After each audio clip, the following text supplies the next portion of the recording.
Romancini Podcast, episódio 3, aqui ao meu lado, Igor Galletti. E aqui ao meu lado, Leandro Engelke. Uma grande satisfação, quem diria? Tu acreditou, Igor Galletti, que a gente já tá aqui precisamente no nosso terceiro episódio? Acreditei. Eu tenho muita fé nesse podcast. E é por isso também que eu peço para vocês se inscreverem, porque vocês vão ajudar muito, muito mesmo no engajamento desse canal, se inscrevendo no canal. Isso é muito importante. Exatamente. A gente atingiu uma marca interessante, né? Marca interessante, atingimos 100 inscritos. Passamos de 100 inscritos. Agradecer a todo mundo que já está seguindo. Muito obrigado mesmo. Vocês fazem esse podcast acontecer junto com a gente. É ou não é? Exatamente. Eu não acreditei, pois sou um pessimista crônico e uma pessoa um pouco negativa, mas fico muito feliz de estarmos aqui. Isso está acontecendo. Hoje a gente tentou começar a gravar 4 horas, né? Isso. E aí, que horas são agora? Agora são 6 e pouco da tarde. Pra você ver a nossa organização, como é que está. Exatamente. Mas a gente vai conseguir ficar mais organizado. Eu sinto que a gente vai, aos pouquinhos, acho que isso também isso é interessante do processo do podcast, aos poucos a gente vai entendendo melhor como é que funciona. Porque é a primeira vez que a gente faz isso, né? Sim. Eu, pessoalmente, nunca tive em frente à câmera, falando minha opinião, assim, uma coisa que na página eu também não fazia. Mas tu tá brilhante, Goiás, em frente às câmeras. Muito obrigado, cara. Uma satisfação imensa estar aqui ao teu lado. E se eu estou brilhante é porque eu tenho alguém igualmente ao meu lado que me levanta, que me conduz, que me ajuda. É uma gentileza inenarrável, esse homem. Mas é isso aí, então vamos lá. Isso aí, vamos lá. Vamos lá, o que a gente tem no nosso programa hoje? Hoje é um dia muito especial, um podcast muito especial. Talvez eu diga isso em todos os episódios, é possível. Talvez eu diga isso em todos os episódios. Mas hoje nós temos uma diferença no nosso cenário, caso vocês não tenham visto. Aqui os nossos 4 favoritos. Verdade. Nossos 4 favoritos, lá da caixinha de correio, do Letterboxd. Então aos poucos a gente vai incrementando o nosso cenário, melhorando a nossa performance, o nosso sex appeal e... Aí cabe ao público decidir, né? Se a gente está melhorando o nosso sex appeal ou não. Mas, bom, a gente tem que ser confiante. Você falou que é pessimista, nesse quesito aí talvez eu seja um pouquinho mais pessimista. Mas a câmera vai começando a gostar um pouco mais da gente, talvez. E a gente tem o povo do nosso lado. É isso que importa. É isso aí. Quer falar um pouco dos teus 4 favoritos? 4 favoritos. Então, 4 favoritos, Leandro Engelke. Temos aqui Tempos Modernos, de Charlie Chaplin. Uma belíssima comédia silenciosa, em preto e branco. Gritos e Sussurros, do meu diretor favorito, Ingmar Bergman. O Atalante, do saudoso Jean Vigo, que já teve aqui na lista de melhores estreias, nosso episódio 1, confere lá se não viu ainda.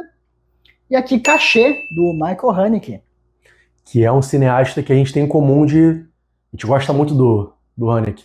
E eu vi o Cachê porque você falou assim, tem que ver Cachê e tal. Eu não tinha visto, já tinha visto outros filmes dele, mas esse não, e é um filmaço. Os meus 4 favoritos tem o Will Ir, não sei como é que é, As Coisas Simples da Vida, vamos traduzir.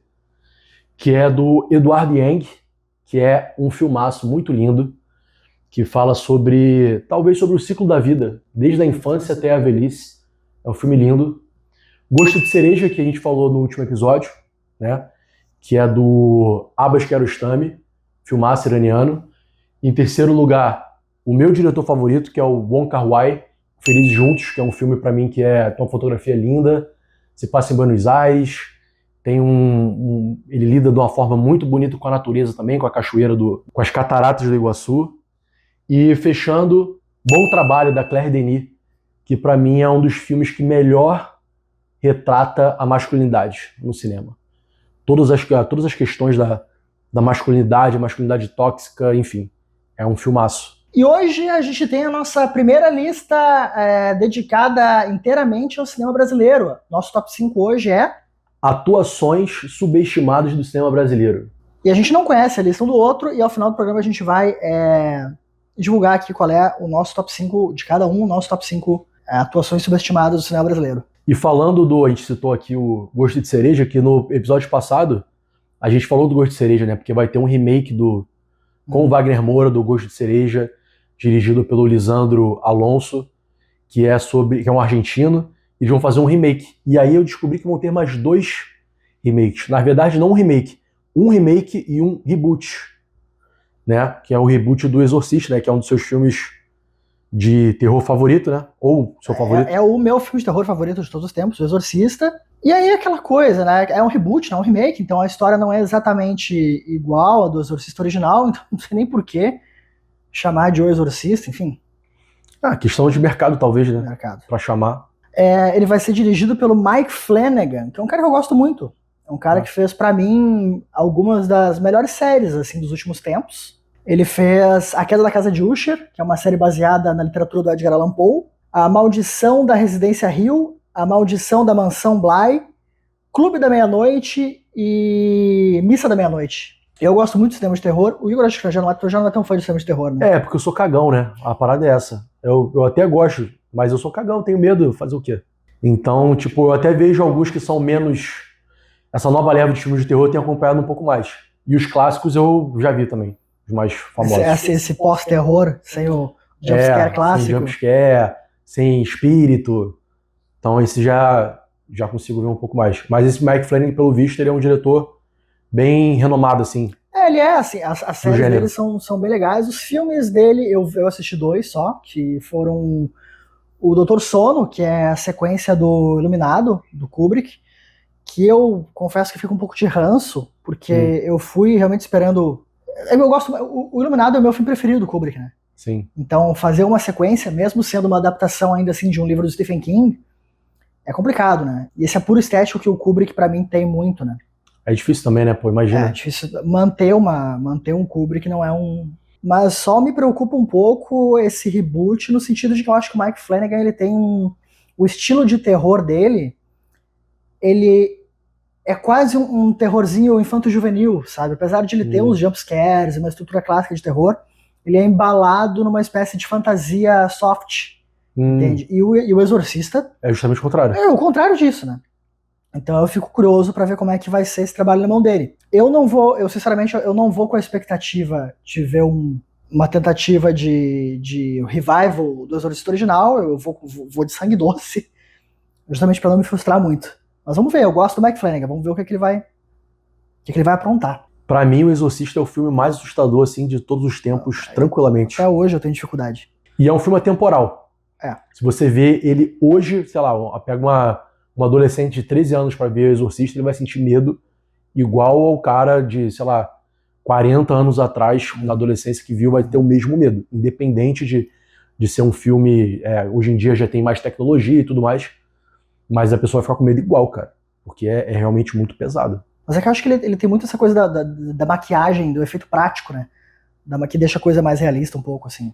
Eu acho que o CGI, a computação gráfica, tira um pouco do realismo que o Exorcista tem, né? E o diretor que é foda também, né? William Friedkin, que morreu em 2023. Perdemos o William Friedkin em 2023. Ele fez um filme que eu vi aqui na Capitólio. Acho que foi aquela mesma mostra que eu falei do Veludo Azul, clássico dos VHS. Posso estar errado, mas enfim, teve uma mostra na Capitólio, aqui em Porto Alegre, que passou um filme dele com o Al Pacino, que eu esqueci o nome, mas o Al Pacino faz um detetive infiltrado na comunidade gay de Los Angeles, de Nova York, dos anos 80 ali. É um filme bem bom. E não é de terror. É mais um thriller, assim, um mistério, e é muito bom. Esqueci o nome do filme. Depois eu boto aí na edição o nomezinho ali. Vou botar o nome exatamente aqui, ó. Vou fazer esse sinal aqui e o nome vai aparecer, ó. Blim. Apareceu. E, além do Exorcista, temos um outro remake, agora remake mesmo. De Possessão. Possessão do Andrzej Zulawski, que é um diretor polonês. Filme com a Isabella Gianni, de 1981. Que é, cara, um dos filmes mais fodas, assim, já feitos. Possessão é muito bom. Tem uma atuação, assim, visceral da Isabella Gianni, que inclusive teve momentos de conflito com o diretor, de abuso psicológico. Tanto é que depois que acabou o filme, ela se afastou da atuação, porque realmente foi muito pesada. Foi um filme que exigiu muito dela e ela entrega uma atuação assim brilhante. É um filme muito estressante, que é uma coisa que eu gosto muito, é que o filme já começa com tensão, com conflito. Tipo, ele não te dá nenhum respiro, sabe? uma discussão assim acalorada dos dois, aquela confusão, aquela discussão pesada, e o filme todo em si é muito pesado. E aí eu vou fazer um remake, né? Ao contrário do Gosto de Cereja, que eu acho que talvez lutar com Wagner Moura, ser uma visão mais latina, assim, eu acho que possa funcionar. E esse aí não me empolga nem um pouco, porque, cara, é aquele diretor Parker Finn, do Sorria, né? Então eu imagino que possa ser uma visão mais hollywoodiana da história. E o elenco também não me empolga muito, sabe? Tipo, é com Keanu Turner, também conhecido como Dua Lipa, namorado da Dua Lipa, e que eu não vejo nenhum trabalho dele que possa se equiparar à profundidade que o Sam Neill deu pro personagem, né? Que é um homem com uma masculinidade bem tóxica, assim, sabe? O cara... porque o filme dialoga muito também com as tensões de Berlim, né? Berlim Ocidental e Berlim Oriental. Então o filme todo é muito tenso, muito estressante e tal, e depois vira um terror corporal, com uma atuação brilhante, realmente brilhante da Isabella Gianni. Foi premiado com a melhor atuação em Cannes. E quem vai fazer o papel da Isabella Gianni é a Margaret Qualley, sabe? Eu gosto da Margaret Qualley. Eu achei ela muito bem. Ela começou numa série chamada The Leftovers, que é uma série bem boa, ela tava novinha. Só que eu vejo que ela tá numa ascensão assim, meio... Tá num arco meio Timothée Chalamet, sabe? Tipo assim, todos os personagens, pega a Margaret Qualley e dá pra ela. A Margaret Qualley que ficou muito famosa mundialmente pela Substância, né? E aí eu não sei se... Quer dizer, eu não sei não. Eu acho que ela não... Sem querer subestimar também, né? Vai que ela consegue pegar esse papel e fazer uma super performance. Mas eu acho que não vai conseguir se equiparar da Gianni também por conta da produção. O Zulawski era um diretor, assim, fantástico, sabe? E essa coisa de uma atriz que vem pra reinterpretar um papel que já foi consagrado por uma outra atriz, sabe o que me lembra? O quê? Me lembra a coisa do Valor Sentimental, né? Pô, total. Da Elle Fanning se quebrando pra interpretar um papel que não foi feito pra ela, né?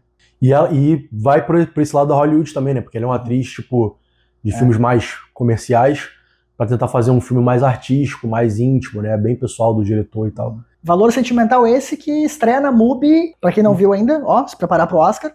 Esse é, inclusive, MUBI, se você estiver nos assistindo e querer dar uma moral aqui pro podcast, fizemos uma propaganda gratuita com o único motivo de informar os nossos telespectadores. Exatamente. Então, MUBI, se quiser dar uma aparecida aí, fechar com a gente, seria muito bom. E não só a MUBI, qualquer pessoa que quiser patrocinar, tentar fazer uma parceria, anunciar qualquer coisinha ali, seria interessante, né? Seria legal. Estamos abertíssimos. Estamos abertos. E o Valor Sentimental está disputando com o Agente Secreto, né? É um dos principais concorrentes, eu acho, do Agente Secreto, na busca pelo Oscar de melhor filme internacional. Eu acho que fica entre o Agente Secreto, Valor Sentimental e Foi Apenas um Acidente. Foi Apenas um Acidente, que hoje está intimamente relacionado com o nosso quadro Vai Tomar no Cult! Merda isso. Boa. Pra quem que vai o nosso Vai Tomar no Cult essa semana? O nosso Vai Tomar no Cult dessa semana é um Vai Tomar no Cult estatal. Opa. Vamos mexer nesse vespeiro? Tem que ser mexido esse vespeiro. Esse vespeiro tem que ser mexido. Tem que se apontar aí a parada que tá acontecendo, porque não tá maneiro, não é legal. E é uma coisa que é recorrente, assim, né? Desse governo iraniano que sistematicamente persegue cineastas e artistas iranianos, incluindo Jafar Panahi, o diretor de Foi Apenas um Acidente, que já foi preso em outras ocasiões. Ele atualmente não vive no Irã, porque ele não pode pisar lá, senão ele vai ser preso. E o Foi Apenas um Acidente, ele é muito mais ofensivo, é muito claro, assim, o discurso contra o governo, né? Então o nosso Vai Tomar no Cult de hoje vai pro governo do Irã, que essa semana prendeu o co-roteirista do filme Foi Apenas um Acidente, Mehdi Mahmoudjan. Ele foi preso por se manifestar contra o Estado. Ele assinou uma carta que condenava a atuação do governo iraniano em relação à repressão de manifestações populares, né? E o Jafar Panahi também assinou esse documento e também prestou solidariedade ao Mehdi Mahmoudjan. E essa questão é um tema muito recorrente assim, no cinema iraniano, porque esse lance da repressão, né, de manifestações contra o governo foi um dos temas, por exemplo, do filme que concorreu ao Oscar de melhor filme internacional do ano passado. A Semente do Fruto Sagrado. Exatamente, que era sobre... Um dos temas era as manifestações das mulheres, né, contra a violência. E enfim, também aborda esse assunto. E essa briga dos cineastas iranianos com o Estado, ela é antiga, assim, tanto é que existiam artifícios que os diretores usavam para tentar burlar a censura, né? E um deles era a utilização de crianças nos filmes.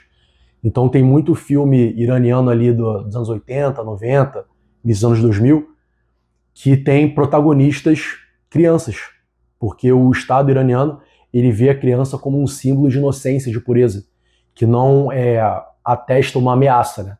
Então era uma forma que os cineastas usavam para tentar burlar essa censura. Inclusive, um dos meus filmes preferidos, iraniano, tem uma criança protagonista, que é o Onde Fica a Casa do Meu Amigo, do Abbas Kiarostami. O Kiarostami tem vários. Tem o Viajante, tem o Dever de Casa, que é um documentário muito forte, assim, que ele visita as escolas iranianas para conversar com os alunos. É bem interessante também. Nessa questão de escola também tem o Quadro Negro, da Samira Makhmalbaf, que é filha do Mohsen Makhmalbaf, também é um cineasta clássico iraniano, e co-roteirizou também esse filme. Que apesar dos protagonistas de fato serem adultos, a ética do filme está toda envolta nas crianças, né? E na jornada que os adultos têm em função das crianças. Ainda tem os do Gobadi, que é mais nessa ambientação de guerra, né? Que é o Tempo de Cavalos Bêbados, que é bem pesado, e o Tartarugas Podem Voar, que tem uma temática um pouco mais recente, assim, que é um pouco focado no conflito entre os Estados Unidos e o Iraque. E tem outro que eu gosto muito também, que é o Balão Branco, do Jafar Panahi, que é diretor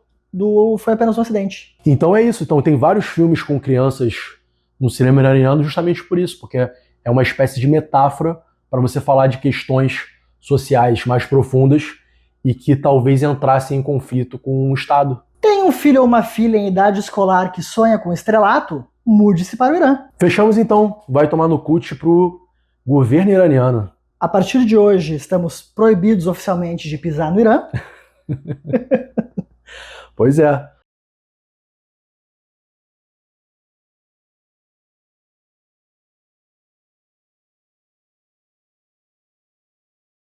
E o Foi Apenas um Acidente é um filmaço, cara. É muito bom e é um dos filmes mais combativos, assim, dele. Porque ele bate de frente real, assim, com o Estado. Ele é muito mais direto, assim, nas críticas dele. Então eu acho que vai dar trabalho pro Agente Secreto na busca pelo Oscar. O Agente Secreto que recentemente bateu 2 milhões de espectadores das salas brasileiras. Cara, isso é muita... não parece muito, né, se você for pegar as bilheterias lá de fora, mas pro cinema brasileiro é um feito muito bom.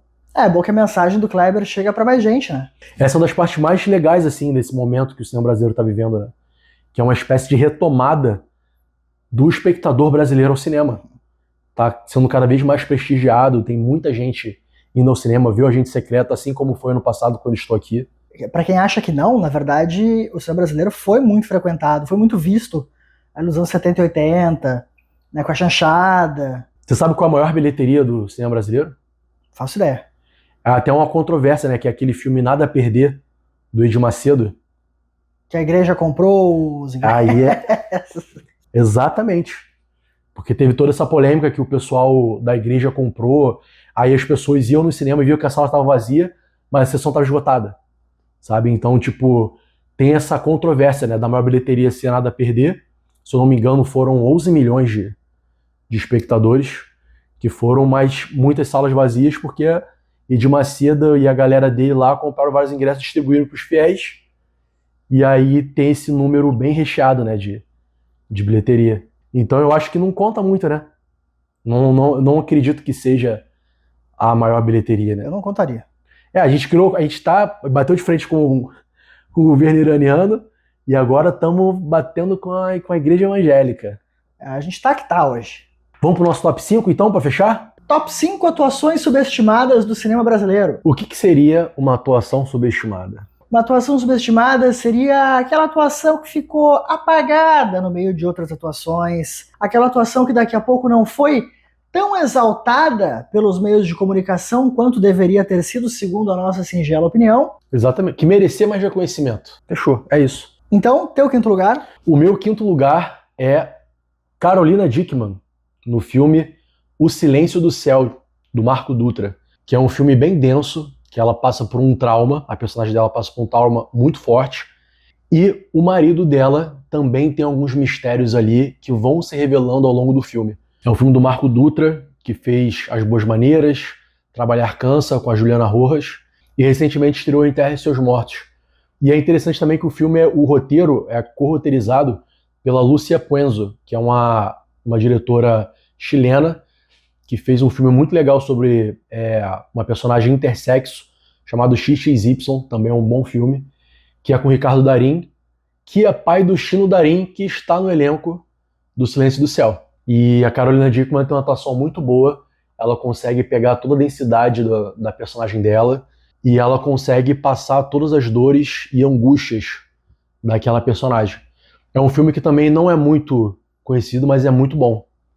Então, meu quinto lugar é Carolina Dickman. Bom, bem pesado. E ela tem um sofrimento contido que a gente não está acostumado a ver, né? Porque a gente está acostumado a ver a Carolina Dickman em novela, né? Que é outro tipo de linguagem, outro tipo de atuação, outro tipo de relação com a câmera. Muito bom esse quinto lugar. E o teu quinto lugar? Meu quinto lugar vai para Maria Gladys em Os Fuzis, de 1964, filme do Rui Guerra. Maria Gladys, também conhecida como a avó de Mia Goth.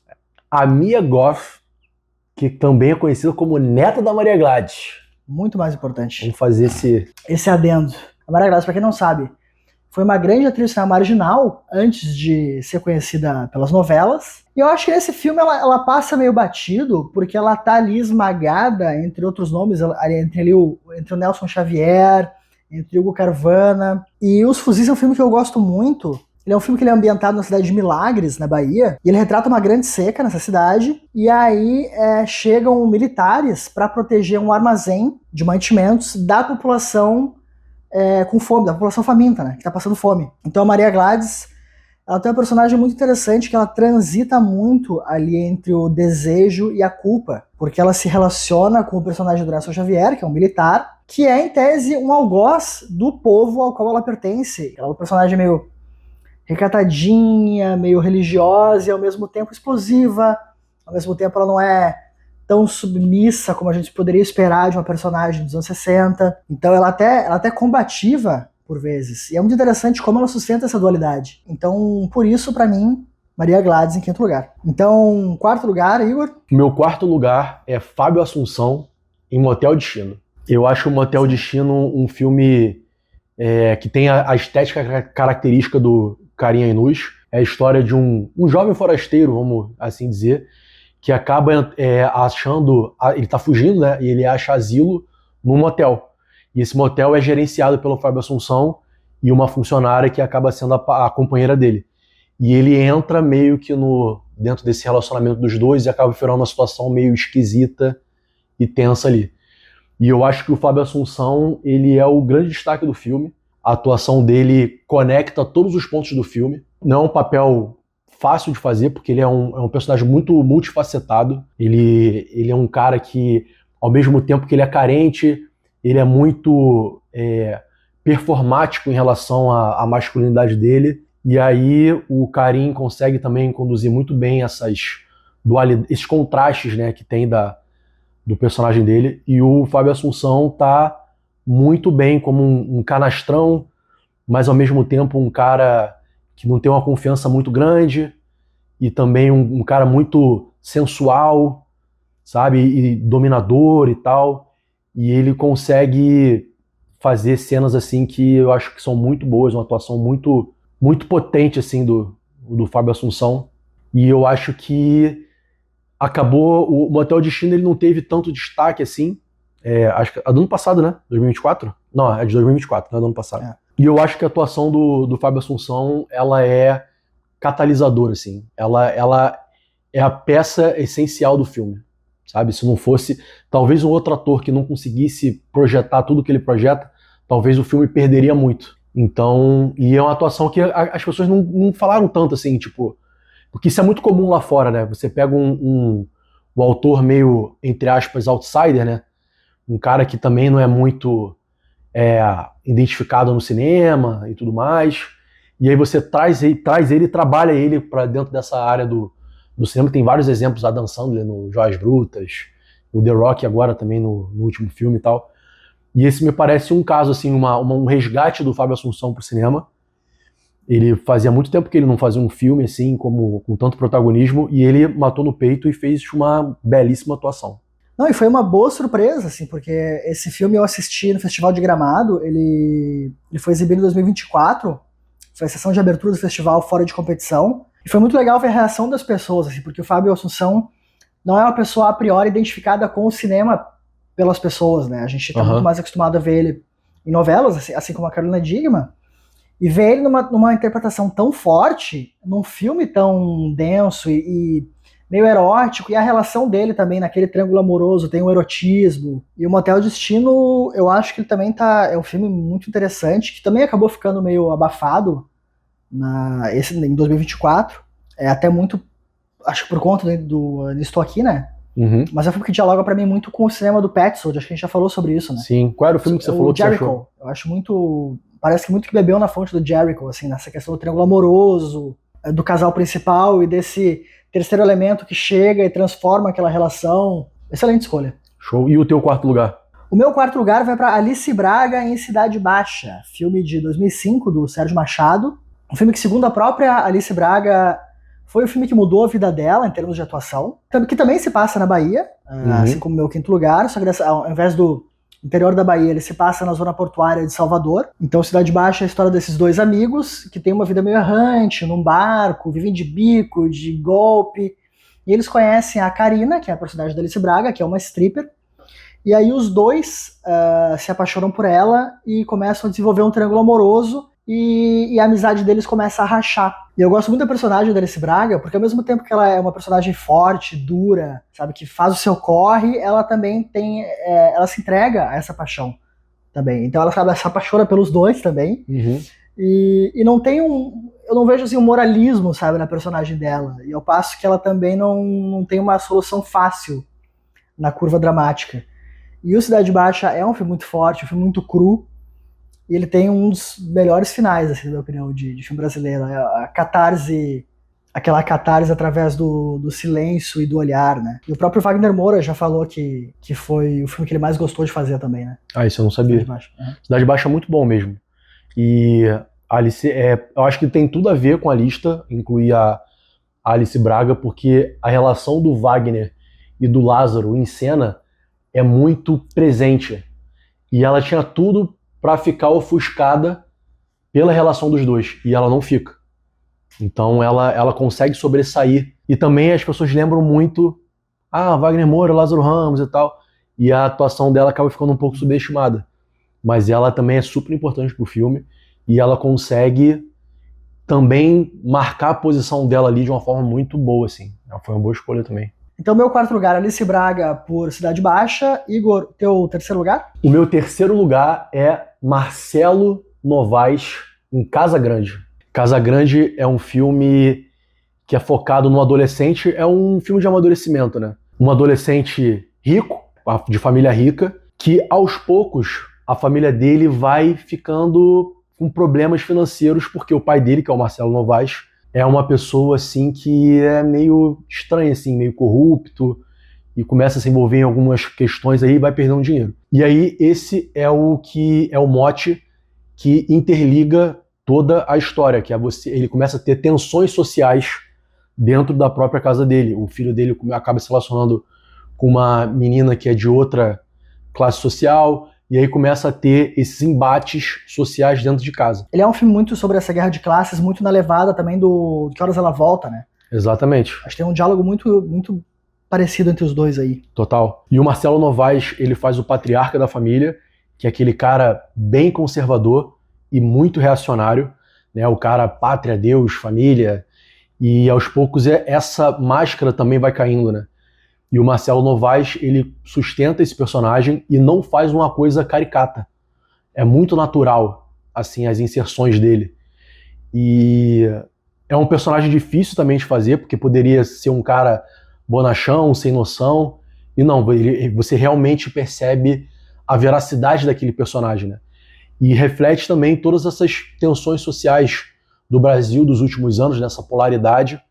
É muito bem colocada no filme, de uma forma direta, de uma forma indireta, e o Marcelo Novaes, ele consegue refletir essa polaridade no momento que o Brasil nem estava tão tensionado, mas ele conseguiu fazer um personagem conservador, reacionário, com valores que vão entrando em conflito, e ele consegue fazer isso de uma maneira muito real, assim.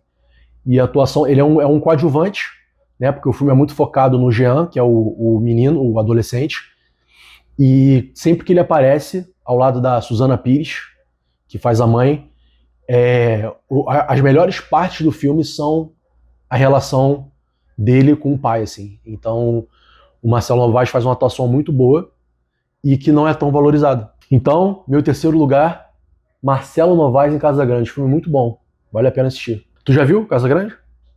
Eu assisti no festival do nosso querido Cláudio Mendonça Filho, Janela Internacional de Cinema do Recife. Legal. Cinema São Luís. Bem retratado no Agente Secreto. E tá muito no Retratos de Fantasmas. No Retratos Fantasmas. E como é que foi a reação do público também? Porque você falou do Fábio Assunção lá em Gramado, também teve... Eu acho que é a mesma coisa. A mesma boa surpresa com o Marcelo Novaes. Também que a gente tá acostumado com personagens mais típicos, né? Mais tipos dele nas novelas. Ele tinha acabado de brilhar na novela como Max, né, na Avenida Brasil. E são personagens com a mesma faixa etária, completamente diferentes. E ele matou no peito também e mandou muito bem, assim. E é um filme muito bom, é um filme muito subestimado também. Eu vejo poucas pessoas falando, assim, de Casa Grande como um filme também que retrata esses conflitos sociais, essas tensões sociais entre as classes aqui no Brasil. Então, é um filmaço também, muito bom. E o seu terceiro lugar? Meu terceiro lugar vai para Babu Santana, nosso querido paizão, no filme Estômago, de 2007, dirigido pelo Marcos Jorge. O Estômago, para mim, é um dos meus filmes preferidos brasileiros do século XXI. Ele é um filme super indigesto, que fala muito da cultura do excesso, né, e desse canibalismo social. E é um filme muito focado no João Miguel, né? Que também, eu acho que assim, é um ator subestimado também, o João Miguel, muito pouco falado. Baita ator. Muita coisa. Pô, excelente ator. E ele interpreta o Raimundo Nonato, que é esse cara que vem pra São Paulo em busca de uma vida melhor e acaba trabalhando como cozinheiro, e ele tem um grande talento para cozinha. E ao mesmo tempo a gente vai acompanhando, paralelamente a isso, o dia a dia dele na cadeia. E o interessante é que ele é um personagem muito humilde, ingênuo, até doce, assim. Que você não imagina que vá parar na prisão. Não imagina, e o filme não conta, assim, por que ele tá na prisão, então a gente fica o filme inteiro tentando entender o que ele tá fazendo ali. Dito isso, o personagem do Babu, que é o Bugiu, ele é meio que um líder dessa cela, e da cadeia onde ele tá, e da cela onde o Raimundo Nonato, agora como Nonato Canivete, tá preso. Ele é um cara meio grosseirão, meio, sabe, agressivo, e ele meio que comanda aquela cela, só que ele tem um fraco muito grande por comida. Então, quando o Nonato se revela um cozinheiro, ele começa a meio que manipular o Bugio através da comida. E o Bugio nem se dá conta de que ele tá criando o próprio algoz dele. Tem essa relação muito interessante do Babu, que ele é um personagem forte, agressivo, ao mesmo tempo talvez mais ingênuo do que o próprio Raimundo nesse sentido, né? E o Babu, assim, a gente conhece muito ele pelo Big Brother, né? O que é uma pena. É uma pena, porque ele é um grande ator, e ele é um grande ator há muito tempo. Quer dizer, ele fez o Tim Maia, que é um filmaço, é uma grande, apesar de eu não gostar de cinebiografias, é uma grande cinebiografia. Uma das melhores. Ele atua em Cidade de Deus, né, que apesar de ser um papel menor dentro do filme, é uma participação muito emblemática também. E ele tem essa grande atuação no Estômago, e também mais recentemente com Este Outra Vez, que foi o filme que ganhou o prêmio de melhor filme no Festival de Cinema de Gramado em 2024. Quer dizer, o Babu já é uma figura consagrada no cinema muito antes dele ser uma personalidade brasileira conhecida pelo Big Brother, né? Exato. E eu falo uma pena, não para diminuir o Big Brother, mas justamente por isso, porque ele é um ator, ele é um operário do cinema brasileiro, do audiovisual. Ele tá sempre tentando se posicionar ali ele tem muitas boas atuações no cinema e em outras mídias também, mas parece que ele não conseguiu viver apenas disso, né? Isso também é um reflexo geral da cultura no Brasil, mas ele teve que sair do audiovisual para conseguir de fato o reconhecimento, sabe? Como a grande pessoa que ele é. Inclusive a minha torcida para esse Big Brother de agora, junto com a Chay. Enfim, o Este Outra Vez foi meu filme favorito do ano passado, junto com Agente Secreto, que é um filme maravilhoso, e ele tá muito bem de novo. Ele também fez uma participação no Casa Branca, que foi outro filme do ano passado, então ano passado ele fez 2 filmes, e ainda assim ele entrou no Big Brother de novo. Eu fico pensando assim, por que que talvez ele não tenha conseguido o reconhecimento devido que ele merece como ator, sabe? Porque, assim, beleza, os filmes que a gente falou era mais de coadjuvante, assim, mas ele vai pro Tim Maia, cara, ele faz um puta trabalho no Tim Maia. E aí ele sai do Big Brother, assim, muito em alta, com um carinho do público, com muito posicionamento na mídia, e aí todo mundo pensou, bom, beleza, agora vai chover convite de filme, de novela, de série, e não foi muito o que aconteceu, né? Não é só no estômago, né, que ele tem uma atuação subestimada. Eu acho que a carreira em si do Babu é muito subestimada. Então eu espero que agora ele tá tendo uma segunda, entre aspas, uma segunda chance no BBB, e eu espero que depois, quando ele sai, ele também abram-se mais portas para ele mostrar mais o talento dele, porque ele já tem, ao longo desses anos todos, o Estômago é de 2007, né? Então aí quase 20 anos. Né? Então, ao longo desses mais de 20 anos de carreira, ele já demonstrou que ele é um excelente ator, sabe? E que merece muito mais reconhecimento. É isso aí. Babu, meu terceiro lugar. Tamo junto, meu querido. É nóis, Babu. Igor, teu segundo lugar? O meu segundo lugar é Murilo Benício em O Animal Cordial, da Gabriela Amaral Almeida. Um filme de terror, a gente estava falando de terror, que eu sou extremamente cagão para filmes de terror. Eu fui no cinema não sabendo que era um filme de terror, muito menos sabendo que era um filme de terror slasher. Não conhecia a diretora. E o Animal Cordial tem uma história muito interessante, que se passa dentro de um restaurante, até então super pacato, restaurante de elite ali, com comidas refinadas. E acontece um assalto, e acontece que todo mundo que está lá dentro daquele restaurante acaba ficando preso dentro daquele restaurante. E aí começa a se revelar uma faceta assustadora do gerente do restaurante, que é o Murilo Benício. Filme fantástico, de baixíssimo orçamento, mas é uma história tão bem desenvolvida, com personagens tão interessantes, que isso passa batido, assim.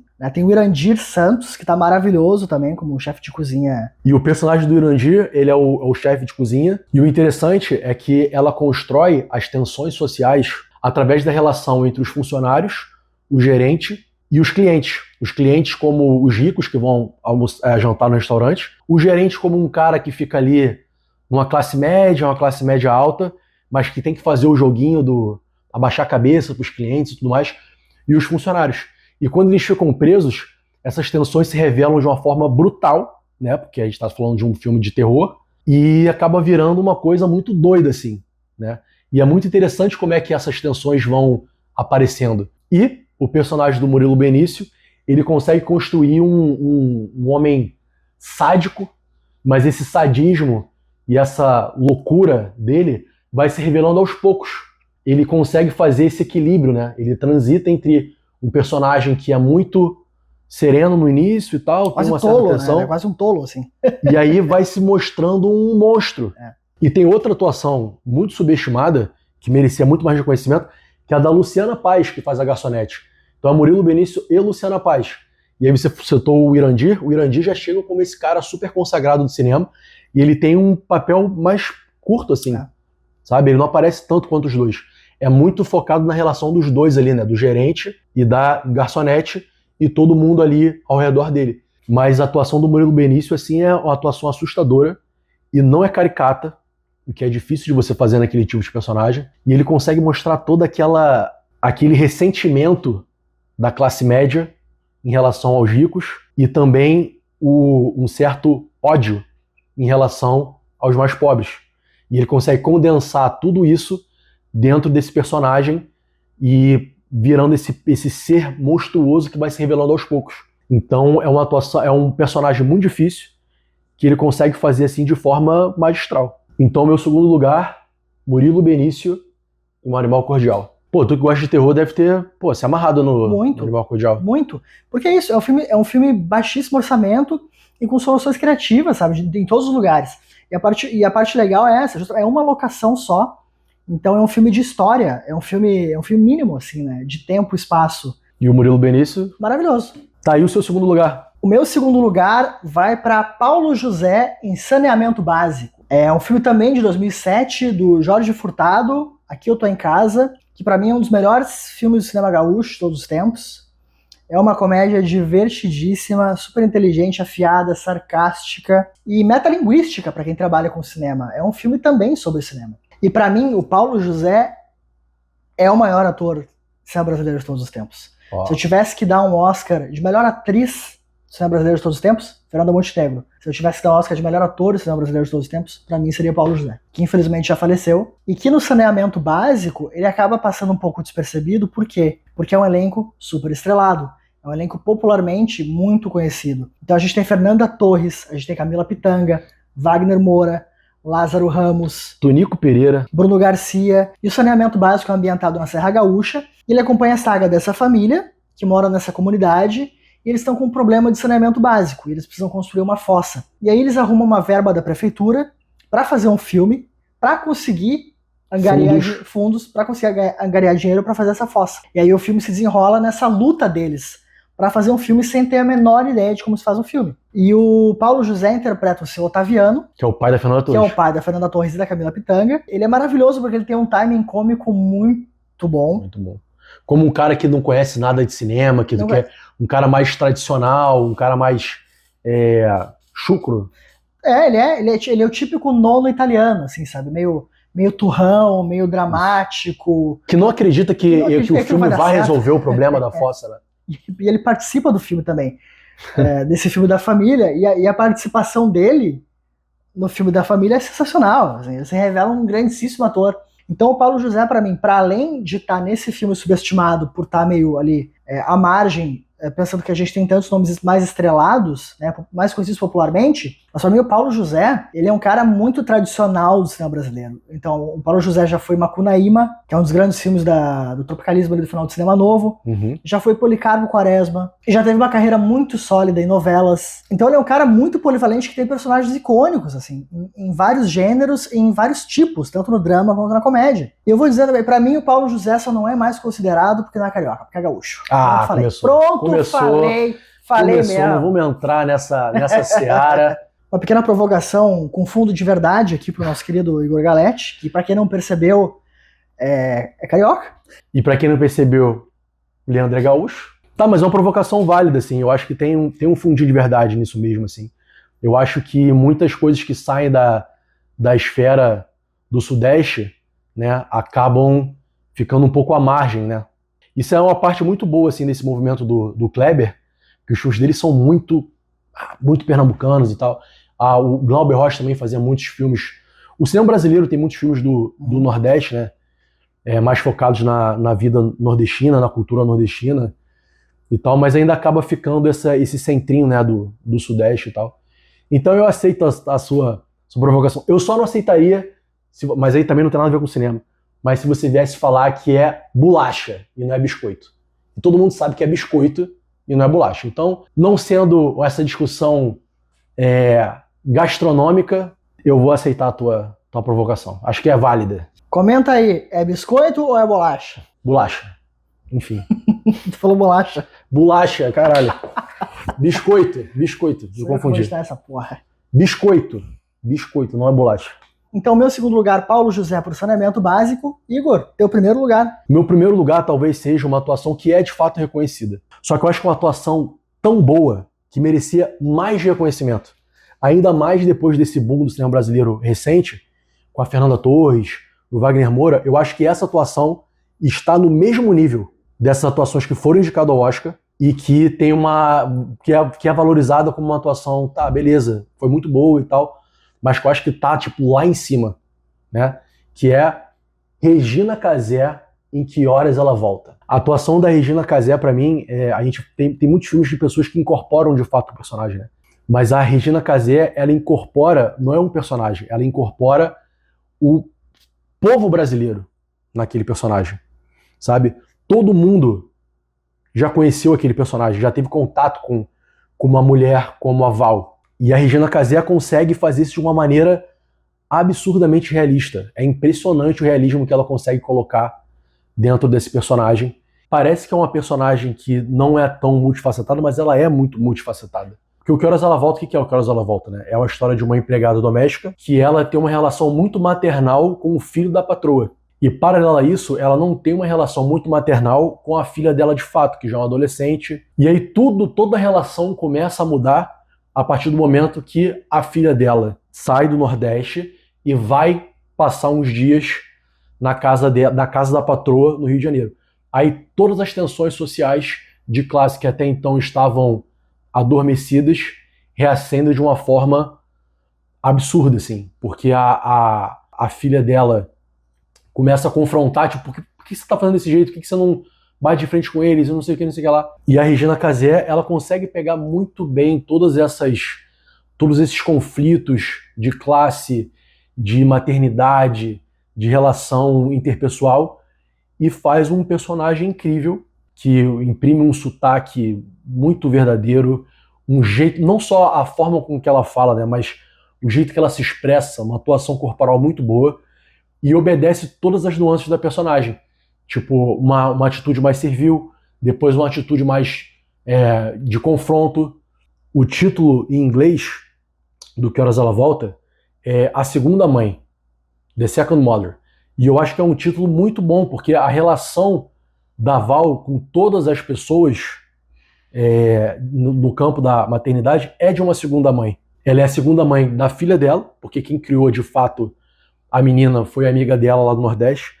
Ela é a segunda mãe do filho da patroa, porque a mãe oficial é, enfim, a mãe dele, a patroa. E depois ela também se torna uma outra segunda mãe, que eu não vou falar pra não dar spoiler. Então, tipo, e ela consegue transitar muito bem todos esses papéis secundários de mãe, e também quando ela tem que ser uma mãe de fato, assim, encarar os problemas dela. E é uma atuação muito brasileira, assim, você esquece que aquela é a Regina Casé, sabe? Então, pra mim, é uma das atuações mais incríveis do cinema brasileiro.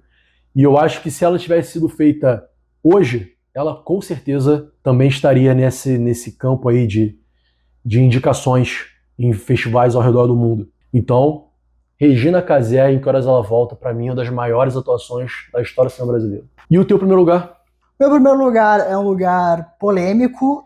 Talvez eu seja esculachado e sofra represálias aqui nesse canal. Mas... Agora eu tô muito curioso. Muito curioso. Mas como eu não tenho rabo preso com ninguém e o que a vida quer da gente é coragem, como diria Guimarães Rosa e Juliette, o meu primeiro lugar vai pra Carla Perez em Cinderela Baiana. Mentira! Cara, tu tá sendo muito ousado, real. Aí tu foi assim...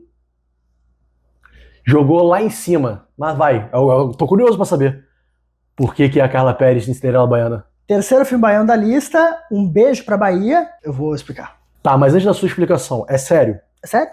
Realmente é uma das grandes atuações subestimadas, Carla Perez em Cinderela Baiana. Vou explicar. Eu quero saber, eu quero ver como é que tu vai... Vai. Eu não sou cínico, eu não sou um santo.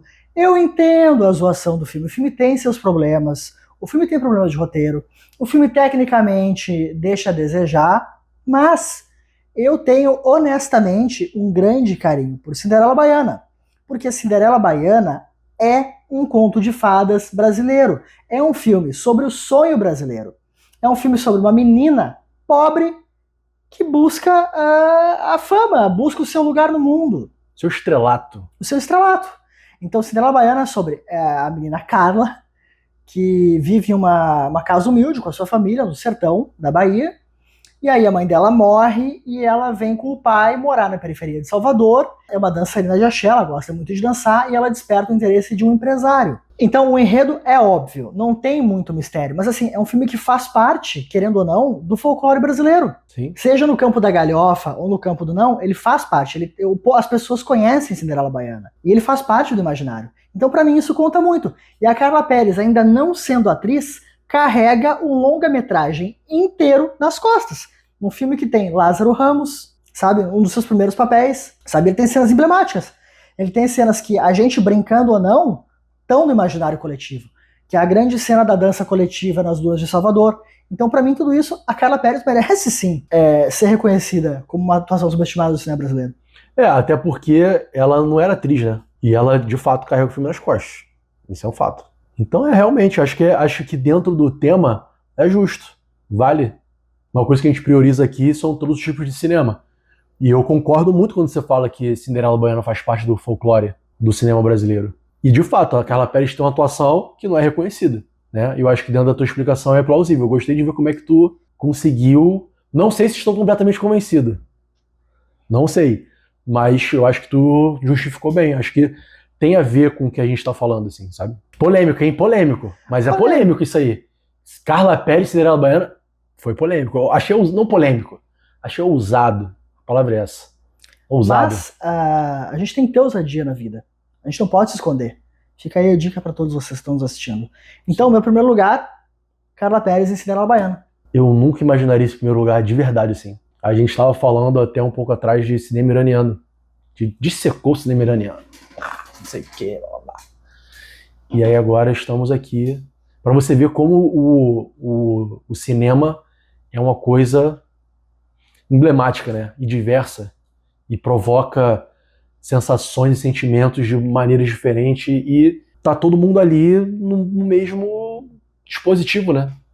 Você conseguiu me deixar, não diria chocado, mas muito surpresa. Eu não imaginava. Para vocês que acham que a gente faz, que a gente combina antes, tá aí. Estamos aqui para isso. É isso aí. Então fechou. Fechamos mais um. Nosso terceiro. Fechamos mais um Mise-en-Scène Podcast. Mais um episódio do Mise-en-Scène Podcast. Eu gostei bastante desse tema. Então, para ti, qual é a grande atuação subestimada do cinema brasileiro? Comenta aí. E eu sei que eu estou me tornando repetitivo com isso. Porém, eu vou levantar novamente a bandeira da inscrição. Por favor, se inscrevam no canal. Provavelmente você que está assistindo a esse vídeo agora já está inscrito. Então, manda para alguém, divulga aí, ajuda a gente a divulgar o podcast. Fala assim, pô, tô assistindo um podcast sobre cinema, falam sobre temas variados e tal. Ajuda a galera lá, se inscreve no canal, que é a coisa mais importante, né? Nesse primeiro momento, quanto mais inscritos a gente tiver, melhor vai ser o nosso engajamento. Então, se inscrevam no canal. Espero que tenham gostado do programa, eu me diverti bastante. Fechou. Até a próxima. Tamo junto. Quarta.